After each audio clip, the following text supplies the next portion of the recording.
नमस्कार बच्चों, आपने पहले वाली क्लास में मानव नेत्र की संरचना का अध्ययन किया। उत्तल लेंस से बनने वाले प्रतिबिंब, अवतल लेंस से बनने वाले प्रतिबिंब, अवतल दर्पण से बनने वाले प्रतिबिंब और उत्तल दर्पण से बनने वाले प्रतिबिंब के बारे में अध्ययन किया। आज अब इन विभिन्न प्रतिबिंबों के किरण चित्र आप देख चुके थे कि कहाँ पे रखने से वस्तु का प्रतिबिंब किस प्रकार का प्राप्त होता है। उनके लिए एक छोटी शॉर्ट ट्रिक है जिससे कि आपके दिमाग में रहे कि प्रतिबिंब कैसा बनेगा, उसका प्रतिबिंब का किरण चित्र किस प्रकार प्राप्त होगा। आपको ध्यान देना है उत्तल लेंस से बनने वाले प्रतिबिंब निर्माण के लिए ट्रिक। अगर आप देखो वस्तु अनंत पे, एक नंबर का मतलब है वस्तु अनंत पे है, तो प्रतिबिंब को आपको एक डैश, प्रतिबिंब को अपन ने उसके डैश लगा के रिप्रेजेंट किया है, तो वो फोकस बिंदु पर आ गया है। आपने देखा अनंत और 2f के बीच में यदि 2 नंबर पे रखा है तो प्रतिबिंब f डैश और 2f के बीच में हो गया, उसको 2 डैश से रिप्रेजेंट करा है, साइज अभी भी छोटा है। आप देखेंगे 2f पे अगर वस्तु को रखा है तो प्रतिबिंब 2f डैश पर ही प्राप्त हुआ, 2f पर 2 पर ही प्राप्त हुआ है, और इसको आपने 3 डैश से रिप्रेजेंट किया है और साइज दोनों का बराबर आ गया है। फिर आप देखेंगे कि वस्तु 2f और f के बीच में है जिसको आपने 4 से रिप्रेजेंट किया है, तो प्रतिबिंब 2f और इंफिनिटी के बीच में है जो कि अपने सामान्य साइज से बड़ा है, उल्टा है, इसको 4 डैश से रिप्रेजेंट किया है। इसी प्रकार यदि वस्तु f पर है, उसको आपने 5 नंबर दिया है, तो वो प्रतिबिंब अनंत पे बना है और वो भी बड़ा बना है, इसको आपने 5 डैश का है। इसी प्रकार 6 नंबर यदि f और o के बीच में यदि वस्तु रखी है तो प्रतिबिंब आपने देखो बिंब की साइड ही बना है, और इसको आपने जो आभासी प्रतिबिंब को मैंने पहले बताया था कि आपको डॉटेड लाइन से शो करना होता है, तो आपने आभासी प्रतिबिंब को डॉटेड लाइन से शो करके 6 डैश से रिप्रेजेंट करा है, जिससे कि आपको याद रहेगा कि प्रतिबिंब का किरण चित्र कहाँ पे मिलाना है और उसका साइज कैसा होगा, वो कैसा बनेगा, उल्टा बनेगा या सीधा। इसी प्रकार अवतल लेंस से बनने वाले प्रतिबिंब के निर्माण के मैंने 2 ही ट्रिक बताई थी। यदि अनंत पे है तो प्रतिबिंब अपना बनता है f और 2f के बीच में, और ये चूंकि लेंस की साइड ही बनता है, वस्तु की तरफ ही बनता है, थोड़ा इसको शो करना भूल गए अपन, इसको डॉटेड लाइन से शो करेंगे। 1 का 1 डैश और 2 का 2 डैश। 2 पे हो वस्तु,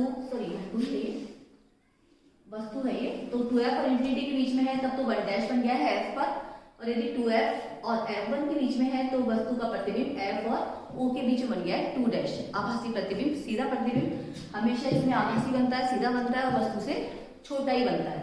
इसी प्रकार अब आपने अवतल दर्पण से बनने वाले प्रतिबिंब को देखेंगे, तो अवतल दर्पण से प्रतिबिंब बनने में वस्तु को पहले अनंत पे रखा है, 1 नंबर का मतलब अनंत पे रखी है, यानी प्रतिबिंब बन रहा है आपका फोकस पर बिंदु सदस्य उल्टा 1 डैश। 2 पे रखी है यानी अनंत और c के बीच में, तो 2 डैश बन रहा है c और f के बीच में, c और f के बीच में वस्तु से छोटा, उल्टा और 2 डैश नाम दिया है। इसी प्रकार 3 पे रखा है तो 3 पर ही बनेगा, c पर ही बनेगा, साइज बराबर कर दिया आपने, इसको 3 डैश से रिप्रेजेंट कर दिया। इसी प्रकार यदि 4 पे रखा है c और f के बीच में, c और f के बीच में, तो आपको देखना पड़ेगा प्रतिबिंब 2 पे बन गया है, जहाँ पे पहले 2 पे ली थी, तो इस प्रकार ये 4 डैश नाम दे दिया, वस्तु की साइज बड़ा हो गया लेकिन उल्टा ही है। अब अपन 5 पे आ गए, वस्तु ने f पर रख दी तो प्रतिबिंब इंफिनिटी पे आ गया, वस्तु से बड़ा हो गया और उल्टा। अगर अपन f और p के बीच में आ गए तो प्रतिबिंब दर्पण के पीछे हो गया, आभासी हो गया, सीधा हो गया और 6 डैश से साइज में बड़ा हो गया। इसी प्रकार यदि उत्तल दर्पण से बनने वाले प्रतिबिंब देखेंगे तो वही अवतल लेंस वाली सिचुएशन, केवल 2 ही कंडीशन आएगी और हमेशा प्रतिबिंब आभासी बनेगा और वस्तु से छोटा ही बनेगा। आप देखेंगे 1 पे है तो वो 1 का प्रतिबिंब f पर आ गया है, और 2 पर है तो प्रतिबिंब f और o के बीच में आ गया, और 2 पर है तो 2f पर आ गया है। दोनों साइज में ही वस्तु का प्रतिबिंब वस्तु से छोटा ही बना है, आभासी बना है और सीधा बना है। ये अपना आज दर्पण से बनने वाले प्रतिबिंब, लेंस से बनने वाले प्रतिबिंब, लाइट का चैप्टर कंप्लीट हो गया है। आज अपन थोड़ा बहुत देखेंगे, फिर कल की क्लास में अपन शुरू करेंगे कार्य के बारे में ज्यादा। आप थोड़ा बहुत समझ लीजिए इसलिए कि कार्य क्या है। अपना सेकंड टॉपिक है कार्य और शक्ति, कार्य व शक्ति। विज्ञान की भाषा में कार्य किसे कहते हैं? विज्ञान की भाषा में कार्य किसे कहते हैं? जनरली अपन बोल देते हैं मैं पढ़ रहा हूँ, मैं भी पढ़ाई का काम कर रहा हूँ, जो भी काम करते हैं, गाना सुन रहा हूँ, गाना सुनने का काम कर रहा हूँ, लेकिन विज्ञान की भाषा में जनरली इन सब कामों को कार्य नहीं कहा जाता। विज्ञान की भाषा में कार्य की परिभाषा कुछ हटके है। बल एवं बल की दिशा में उत्पन्न विस्थापन, बल और बल की दिशा में उत्पन्न विस्थापन का गुणनफल, बल और बल की दिशा में उत्पन्न विस्थापन का अदिश गुणनफल ही कार्य कहलाता है। दोबारा सुनिए, बल और बल की दिशा में उत्पन्न विस्थापन का अदिश गुणनफल ही कार्य कहलाता है। इसको W से रिप्रेजेंट करते हैं, कार्य को किससे रिप्रेजेंट करते हैं? W से। और चूंकि कार्य का मात्रक अपन अभी देखेंगे, तो कार्य चूंकि बल और बल की दिशा में उत्पन्न विस्थापन का गुणनफल है, और अपन को पता है बल का मात्रक होता है न्यूटन और विस्थापन का मात्रक होता है मीटर। इसका मात्रक हो जाएगा न्यूटन मीटर।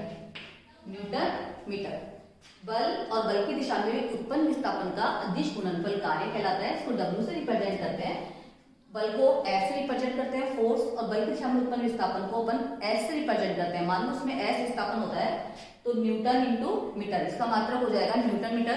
लेकिन बोलचाल की भाषा में अपन कार्य का मात्रक यूज, ये तो एमकेएस पद्धति में इसका मात्रक है, और बोलचाल की भाषा में अपन कार्य का जनरली मात्रक यूज करते हैं जूल। वैज्ञानिक के सम्मान में मान लो आप इसको, किसी भी साइंटिस्ट के सम्मान में, चूंकि कार्य के बारे में रिप्रेजेंट किया था इसने, तो इसको कार्य का जो मात्रक है वो है जूल। यदि किसी वस्तु को अपन को देखना है कि बल और बल की दिशा में विस्थापन का गुणनफल जो कार्य बताया है, अब ये मानेंगे अपन कोई वस्तु F है, ये यहाँ से लेके यहाँ तक ले गई, यानी इसमें S विस्थापन हो गया समतल सतह पर, तो बल F और S गुणनफल हो जाएगा।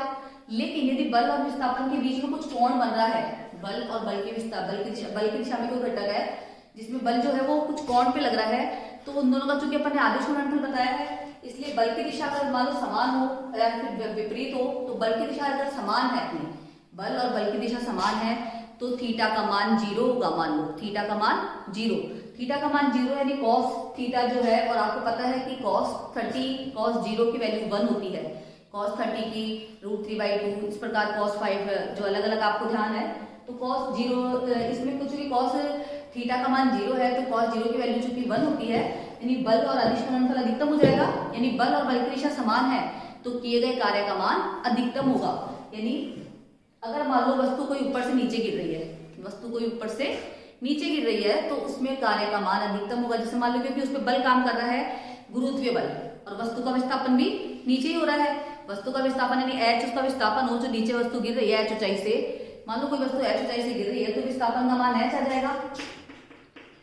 और चूंकि गुरुत्वीय बल नीचे की तरफ काम करता है, गुरुत्वीय बल का मात्रक W बराबर m, चूंकि F बराबर mg, तो mg काम नीचे की तरफ कर रहा है और विस्थापन भी h नीचे की तरफ ही हो रहा है, तो चूंकि mg cos theta, mg cos 0 हो जाएगा, mg cos 0 इंटू h, यानी W बराबर mgh, क्योंकि cos 0 की वैल्यू 1, cos 0 की वैल्यू 1। तो जब अगर कार्य में बल और बल की दिशा में विस्थापन एक समान है, थीटा का मान 0 डिग्री है, तो किए गए कार्य का मान अधिकतम आएगा। लेकिन कई बार ऐसी कंडीशन होगी कि बल तो एक साइड लगा है और वस्तु इस साइड विस्थापित हो रही है। जैसे कि अपन देखते हैं गाड़ी में ब्रेक लगाने पर देखते हैं ना अपन, बल तो आगे लगा देते हैं लेकिन विस्थापन उसका रुका हुआ होता है, पीछे रुकी रहती है गाड़ी।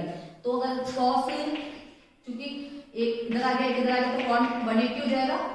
180 का वैल्यू होती है -1, अर्थात जब अपना वैल्यू आ जाएगी fs cos थीटा -fs, मतलब बल और बल की दिशा विपरीत हो एक दूसरे के, तो किए गए कार्य का मान ऋणात्मक होगा। ठीक है, इसी प्रकार यदि बल और विस्थापन एक दूसरे के लंबवत है, बल और विस्थापन एक दूसरे के लंबवत है, F जो है वो तो नीचे की तरफ काम कर रहा है और S विस्थापन है समतल सतह पर। जैसे कि आप देखते हैं कि कुली वगैरह अपना सर पे बोझ रख के चलते हैं, तो बल तो उसका नीचे लग रहा है लेकिन विस्थापन उसका सीधा हो रहा है, तो बल की और बल की विस्थापन की दिशा में घटक का मान हो गया 90 डिग्री। और चूंकि आप जानते हैं cos 90 की वैल्यू 0 होती है, अर्थात Fs क्योंकि 0 से गुना करेंगे तो कार्य का मान 0, W बराबर 0, तो कार्य 0 होगा। यदि बल और बल की दिशा में विस्थापन, तो बल का जब देखेंगे कि विस्थापन दिशा में बल का घटक कितना है, विस्थापन दिशा में बल का घटक यदि 0 आ रहा है आपका, तब तो कार्य 0 हो जाएगा। और यदि विस्थापन और बल एक ही दिशा में है, cos 0 आ रहा है, तो cos 0 की वैल्यू अधिकतम होगी, कार्य अधिकतम होगा। यदि माइनस में है, विपरीत है, तो ऋणात्मक कार्य होगा। और यदि 90 डिग्री आ रहा है, बल और विस्थापन के बीच 90 डिग्री का है फर्क, तो cos 90 की वैल्यू चूंकि 0 होती है, तो किए गए कार्य का मान 0 होगा। आप खूब काम कर रहे हैं, लेकिन आपको अगर विज्ञान की भाषा में कहा जाएगा तो आपका कार्य 0 गुना जाएगा। जैसे कि आप देखते भी है, बोझा उठाने वाला अगर आप देखते हैं सर पे रख लेता है, तो उसको फीलिंग नहीं आती कि वो कितना काम कर रहा है, ज्यादा काम कर पाता है।